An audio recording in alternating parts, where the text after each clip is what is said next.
I started at Thomson Digital Solutions as a junior analyst 3 years ago, the same year my brother Derek became VP of Sales. We both joined the company around the same time, though no one knew we were related at first. I kept my maiden name, Carter, while Derek used our family name, Thompson. Different last names meant different assumptions about who we were and how we'd gotten our positions. Derek loved telling people he'd earned his VP title through hard work and brilliant sales strategies.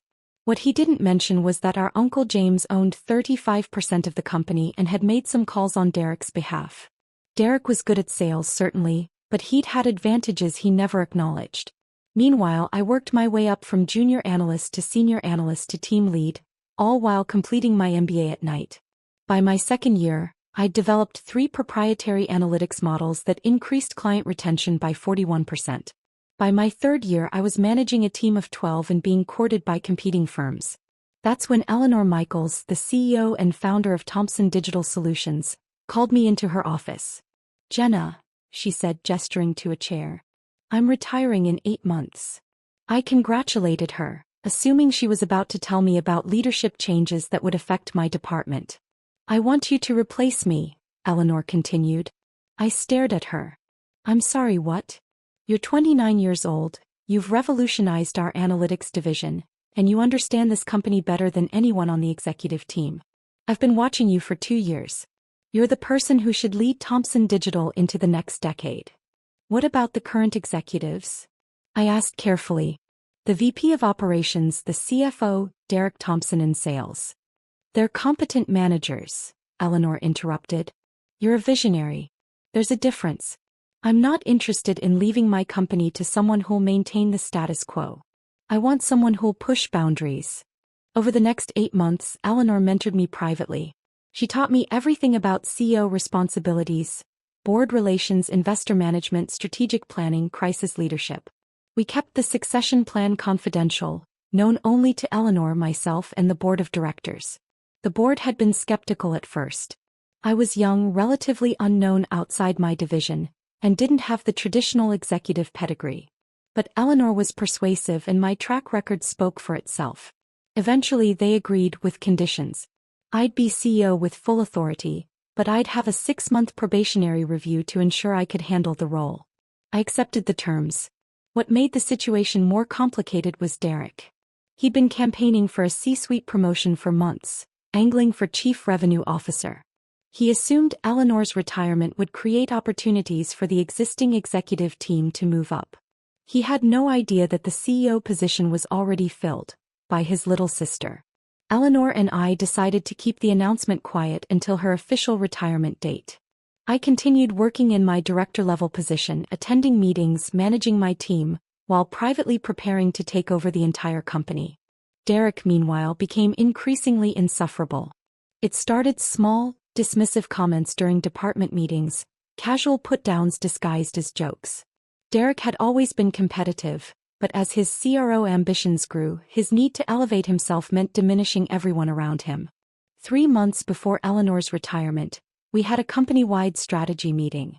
Derek was presenting Q3 sales projections when I noticed an error in his market analysis. "Derek," I said during the Q&A portion, "your growth projections for the enterprise segment, they're based on last year's market conditions. The competitive landscape has shifted significantly. We should adjust those numbers down by at least 15%. Derek's smile was condescending. "Jenna, I appreciate your enthusiasm, but sales strategy is a bit more complex than running spreadsheets. These projections are based on actual pipeline conversations with real clients." "I understand," I replied calmly. "But the analytics data shows 3 major competitors have undercut our pricing in that segment. Unless we're planning to match their rates, those enterprise deals are less likely to close." "Stick to your cubicle," Derek said with a laugh. "Real business is for professionals who understand client relationships, not just people who analyze numbers in isolation." Several executives chuckled. Derek's ally, Marcus Hayes from Operations, nodded in agreement. "Sales is an art form, Jenna. You can't reduce it to data points." I said nothing more, just made a note in my planner. Derek's projections would come up short in Q3, and when they did, I'd remember this moment. The incidents escalated over the following weeks. At a client dinner, Derek introduced me to a potential enterprise account as my sister who works in our analytics department. Not director of analytics, not head of our data intelligence division, just someone who works in analytics. When I tried to discuss the strategic implications of our pricing model, Derek cut me off. Let's not bore our guests with technical details. Why don't you tell them about that restaurant you like downtown instead? At a leadership training session, Derek made a point of sitting at the executive table while gesturing for me to join the director-level attendees at a separate table. When I sat at the executive table anyway because I was leading a session on predictive analytics, he raised his eyebrows and whispered something to Marcus that made them both smirk. The worst moment came at the annual company retreat 6 weeks before Eleanor's retirement. The executive team was presenting the 5-year strategic vision. Each VP took turns discussing their division's role in the company's future. Derek spoke about expanding the sales team, opening new regional offices and pursuing Fortune 500 accounts. During the open forum discussion, I raised my hand. Derek, you mentioned opening offices in Phoenix and Austin. Have we analyzed the cost-benefit ratio of physical expansion versus investing in remote sales capabilities? The data suggests we could reach the same markets at 40% lower overhead with a distributed team model. Derek sighed dramatically. Jenna, this is exactly why analysts shouldn't try to make strategic decisions. You're looking at costs without understanding the prestige and client relationship benefits of regional presence. Some things can't be measured in your spreadsheets. Actually, I replied, client satisfaction surveys indicate that enterprise buyers prioritize platform capabilities and support responsiveness over regional office presence. We could allocate those expansion funds toward product development and customer success teams instead. Leave business strategy to the smart ones, Derek said, his tone sharpening. You're great with numbers, really. But understanding market dynamics, client psychology, competitive positioning, that requires experience you don't have. The executives at his table nodded. Marcus added, Derek's right. Strategic thinking is different from tactical analysis. That's why we have distinct roles. I smiled politely. I understand. Just sharing the data. Derek leaned back in his chair, satisfied. And we appreciate the data. That's your job. Our job is deciding what to do with it. Eleanor, sitting at the back of the room, caught my eye. She gave me the smallest nod. 6 more weeks, her expression said. Just 6 more weeks. Eleanor's retirement announcement came on a Monday morning via company-wide email. After 15 incredible years building Thomson Digital Solutions, I'm retiring at the end of this month. It's been the honor of my career to work with such talented people. I'm confident the company is in excellent hands moving forward. The board will announce my successor this Friday. The office erupted into speculation. Derek spent the entire day networking, making calls, positioning himself as the obvious choice. I heard him on the phone with a board member. I know we discussed the CRO position, but given Eleanor's departure, I hope you'll consider me for COO. My sales leadership has been instrumental to our growth. By Wednesday, Derek was already acting like the job was his. He scheduled a meeting with the executive team to discuss transitional leadership strategies. He sent me an invitation with a note. You should attend, good learning opportunity for future director-level advancement. I attended the meeting and said nothing, just took notes while Derek outlined his vision for Thomson Digital's future. More aggressive sales targets, expanded executive bonuses, reduced investment in R&D. We need to focus on revenue generation, not experimental projects. Marcus asked about the analytics division. Will we be restructuring under new leadership? Definitely, Derek replied. Analytics is important, but it needs to serve sales strategy, not drive it. We'll be realigning reporting structures to ensure better integration with revenue-generating divisions. He glanced at me. Jenna, I hope you're open to changes. A new CEO will want to put their stamp on every department. I'm very open to changes, I replied calmly. Friday morning arrived. The board announcement was scheduled for 10 a.m., followed by an all-hands meeting at 11 a.m. At 9:45 a.m. I was sitting in my office when Derek knocked on my door. He was wearing his most expensive suit, practically glowing with confidence. Big day, he said. You coming to the announcement? Wouldn't miss it, I replied. I wanted to say, Once I'm CEO, I hope there's no weirdness between us. I know I've been hard on you sometimes, but it's only because I see potential. Under my leadership, I think you could really grow into a senior director role. That's generous of you, I said carefully. Family is important, Derek continued. I'm not going to be one of those CEOs who forgets where he came from. I'll make sure you're taken care of. I appreciate that, I replied, my expression neutral. Derek checked his watch. I should get to the conference room. Board members are probably arriving. See you at the announcement. He left and I sat alone in my office for another 5 minutes, breathing deeply and centering myself for what was about to happen. The conference room was packed. All 150 employees had crammed in, with overflow watching via video feed. The executive team sat in the front row. Derek right in the center, Marcus beside him, all of them radiating anticipation. I stood near the back, unnoticed. At exactly 10 a.m., Eleanor walked in with the board chair, Margaret Porter. Eleanor looked professional and composed, while Margaret carried a folder that presumably contained the official announcement. Thank you all for being here, Eleanor began. As you know, I'm retiring after 15 years of leading this incredible company. It's been the greatest privilege of my professional life. He paused, scanning the room. Choosing my successor was the most important decision I've ever made for Thomson Digital. I needed someone who understands not just where we are but where we need to go. Someone who combines analytical rigor with strategic vision. Someone who's proven they can innovate, lead teams, and drive measurable results. Derek was sitting up straighter, ready to stand. I'm thrilled to announce, Eleanor continued, that our new CEO is Jenna Carter. The room went silent. Derek's smile froze on his face.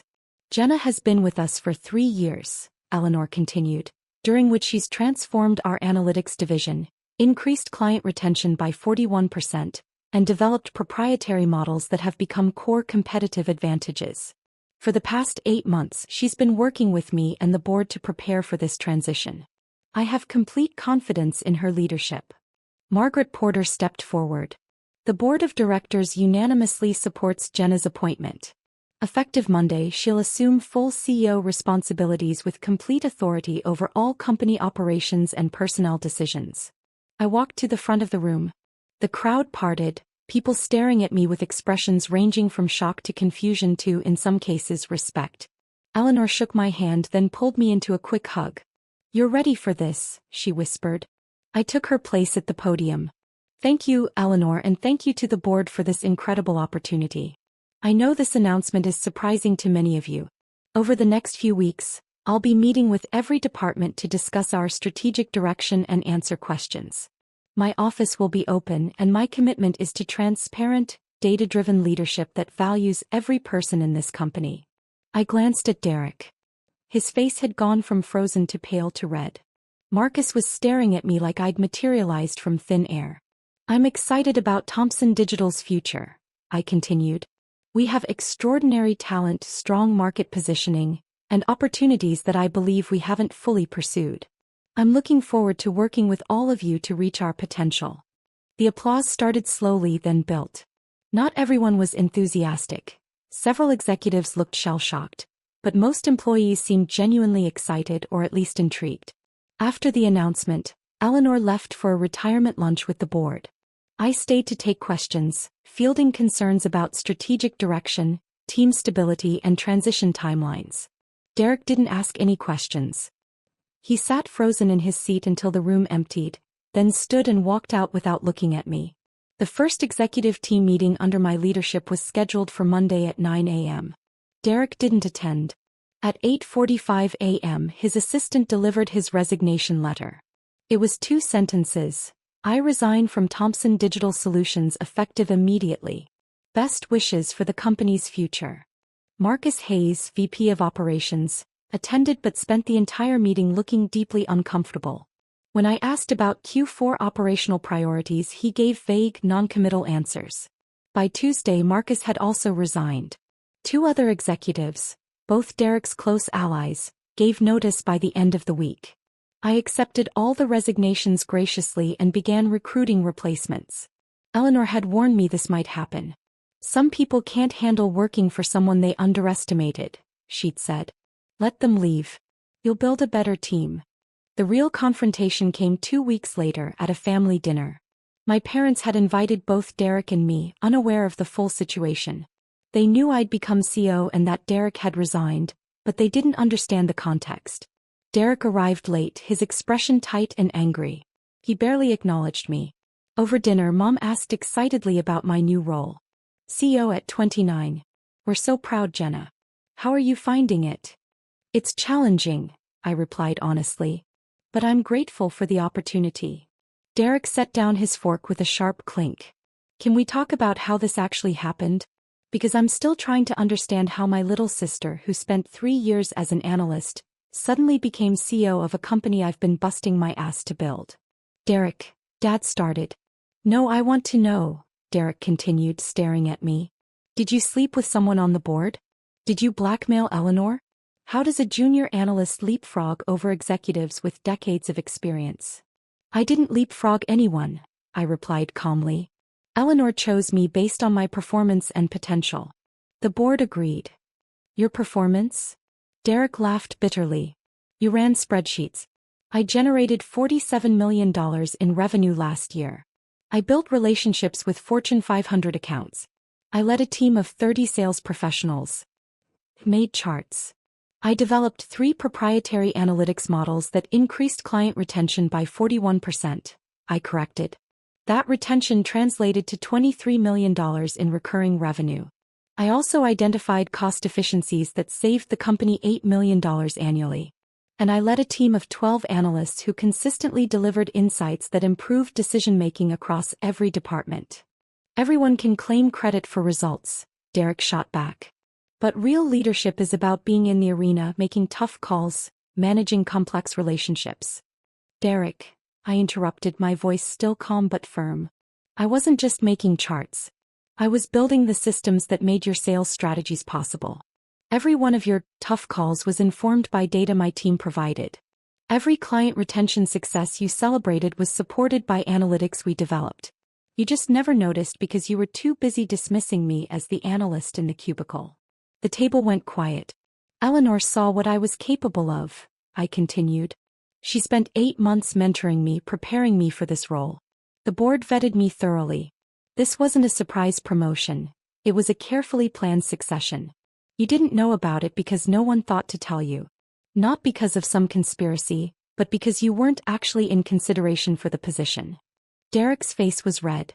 I was VP of sales. And you were good at it, I acknowledged. But being good at sales doesn't automatically qualify you to be CEO. Eleanor needed someone who understood the entire business, who could think strategically about technology, operations, client services, and market positioning. She needed someone who'd proven they could innovate, not just execute existing strategies. So you're saying I'm not strategic enough? Derek's voice was rising. I'm saying we have different strengths, I replied. You're excellent at client relationships and closing deals. I'm better at systems thinking and long-term planning. Eleanor chose the skill set she believed the company needed for its next phase. Mom tried to intervene. Maybe we should change the subject. She's 29, Derek said to our parents as if I wasn't there. 29 years old with 0 executive experience, and they made her CEO. Do you know how insane that is? Do you know how that looks to the industry? Thomson Digital Solutions is now being run by someone who can't even legally rent a car in some states. I'm 29, I agreed. I'm also more qualified than most 50-year-olds who've spent their careers coasting on outdated strategies and refusing to adapt. Age isn't competence, Derek. Results are. Results. Derek stood up abruptly. Let's see your results in 6 months when the company is hemorrhaging clients because no one takes a 29-year-old CEO seriously. The board has a 6-month review scheduled, I confirmed. I'm confident in the outcomes. Derek grabbed his coat. This is bullshit. Total bullshit. I'm out. He left, the front door slamming behind him. Dad sighed. Jenna, did you have to be so blunt? He asked. I replied simply. I told him the truth. I'm not going to apologize for earning a position I was qualified for just because it hurt Derek's ego. The 6 months that followed were intense. I restructured the executive team, hiring a new VP of sales with experience in consultative selling rather than Derek's aggressive transactional approach. I promoted 3 directors to VP positions, people who'd been overlooked under the previous leadership structure. I implemented the distributed sales model I'd proposed, closing the planned Phoenix and Austin offices before they opened and investing those funds in product development instead.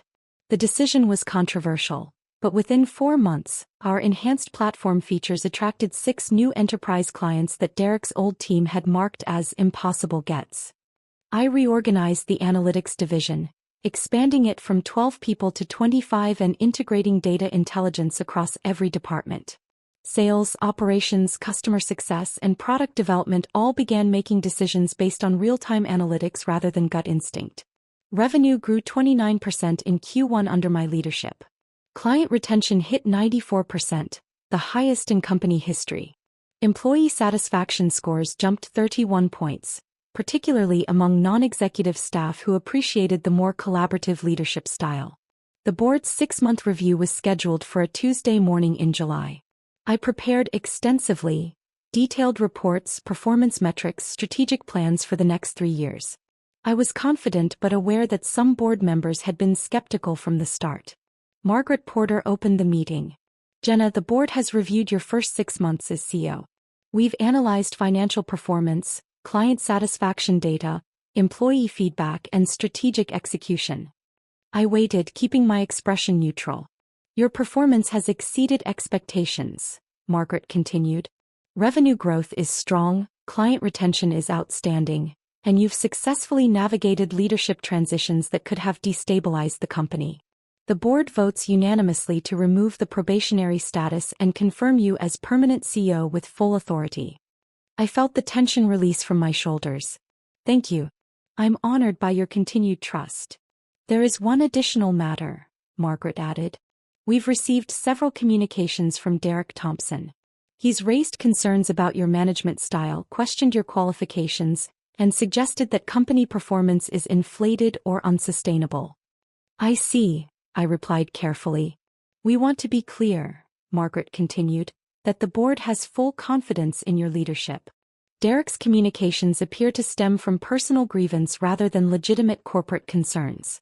However, given his vocal criticism, we want to formalize your authority to make personnel and strategic decisions without interference or second-guessing from external parties, including former employees." She slid a document across the table. "This board resolution explicitly confirms your full authority to terminate any management position, restructure any department, and execute any strategy within approved budgets without requiring individual board approval for each decision. This is standard for established CEOs, but we want to put it in writing given the unusual circumstances of your succession." I read through the resolution carefully. It was comprehensive. Full executive authority, protected from board micromanagement, insulated from external criticism. "This is more than generous," I said. "You've earned it," Margaret replied. "Now go build the company we know you're capable of leading." The board's announcement went live that afternoon via company-wide email and press release. The board of directors of Thomson Digital Solutions is pleased to announce the successful completion of CEO Jenna Carter's 6-month performance review.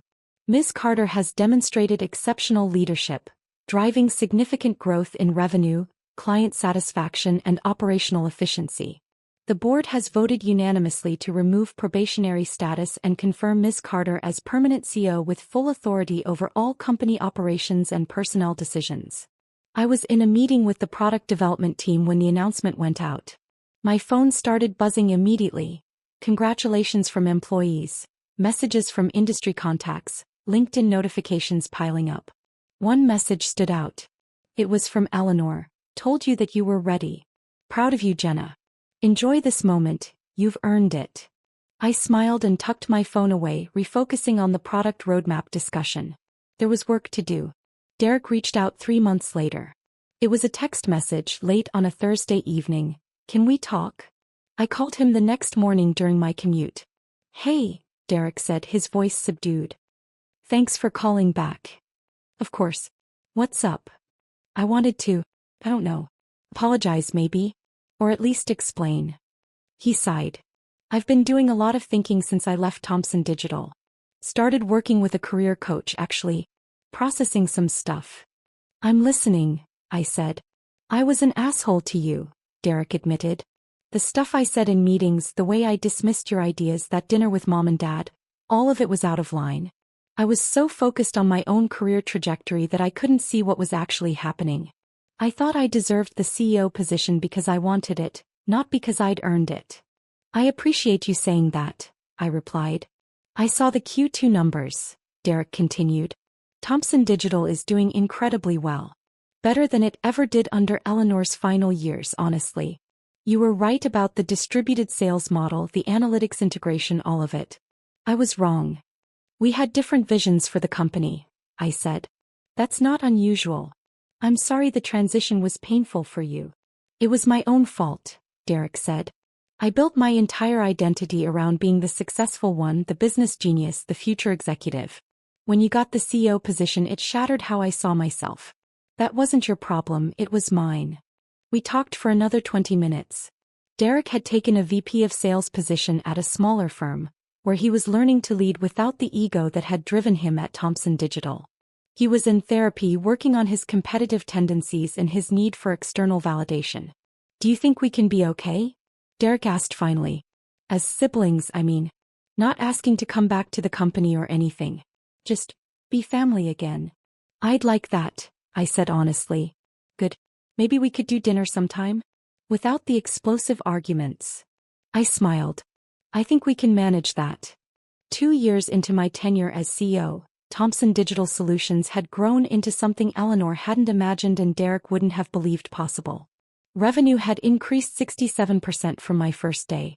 We'd acquired 2 smaller competitors, expanded into 3 new market verticals, and developed a platform that was being recognized as industry-leading. The distributed sales model had proven even more successful than projected. Without expensive regional offices, we'd invested in sales enablement technology and training that made every salesperson more effective.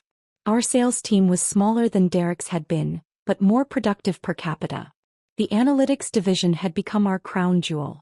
We'd started licensing our proprietary models to other companies, creating an entirely new revenue stream that generated $12 million annually. I'd built an executive team that was collaborative, innovative, and aligned around a shared vision. No more ego battles, no more dismissive comments in meetings, no more leave it to the professionals gatekeeping. Most importantly, employee satisfaction was the highest it had ever been. People felt heard, valued, and empowered to contribute ideas regardless of their title or department. I was sitting in my office one evening, reviewing plans for our next board meeting when my assistant knocked. Sorry to interrupt, she said. But there's someone here to see you. Says he's your brother. Derek walked in looking nervous. Hey, I know I should have called first, but I was in the area and thought. It's fine, I said, gesturing to a chair. What brings you by? I'm actually here about a job, Derek admitted. Not for me, for one of my team members. She's exceptional and she's looking for a bigger opportunity. I immediately thought of Thomson Digital. Would you be willing to interview her? Of course, I replied. Have her send her resume to HR. I'm always looking for talent. Derek relaxed slightly. Thanks. He's really good. Reminds me of you actually. Analytical, strategic, doesn't accept conventional wisdom just because everyone else does. Sounds perfect for our culture, I said. Derek looked around my office. Eleanor's old office, now mine. The walls were covered with whiteboards filled with strategic planning notes. My desk had 3 monitors displaying real-time analytics dashboards. You really made this place yours, Derek observed. It's different from how Eleanor ran things. Different from how I would have run things. That was the point, I replied. Every leader brings their own approach. Your approach is working, Derek acknowledged. I saw you were named to the Forbes 30 Under 30 list. That's huge, Jenna. Seriously impressive. Thanks, I said. It's been a team effort. Derek stood up to leave, then hesitated. I'm proud of you, you know. I should have said that 2 years ago instead of being a jealous asshole. But I'm saying it now. You're an incredible CEO and you deserved this opportunity. I'm sorry it took me so long to see it. I stood and hugged him. I appreciate that. And for what it's worth, you're doing great work at your company too. I've been following your progress. That enterprise deal you closed last month was brilliant. Derek smiled genuinely. Maybe we both just needed to find the right fit. Maybe we did, I agreed. 5 years after becoming CEO, I stood on a stage at the annual company retreat, addressing 400 employees, triple the size of when I'd started. Thomson Digital Solutions had gone public 6 months earlier. The IPO had valued the company at $1.2 billion, making it one of the most successful tech offerings of the year. Eleanor was in the audience, having returned to serve on our board of directors. Margaret Porter sat beside her. And in the back row, somewhat to my surprise, was Derek. He'd asked if he could attend as my guest, wanting to see what I'd built. 5 years ago, I told the crowd, I became CEO of this company under unusual circumstances. I was young, I was unexpected, and a lot of people doubted whether I was the right choice. Scattered laughter rippled through the audience. What I learned was that leadership isn't about age or traditional credentials or fitting people's expectations.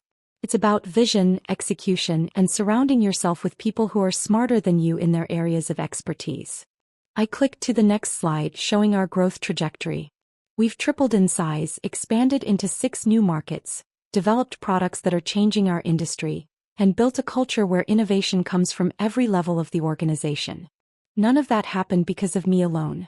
It happened because we created an environment where the best ideas win, regardless of who suggests them. The applause was thunderous.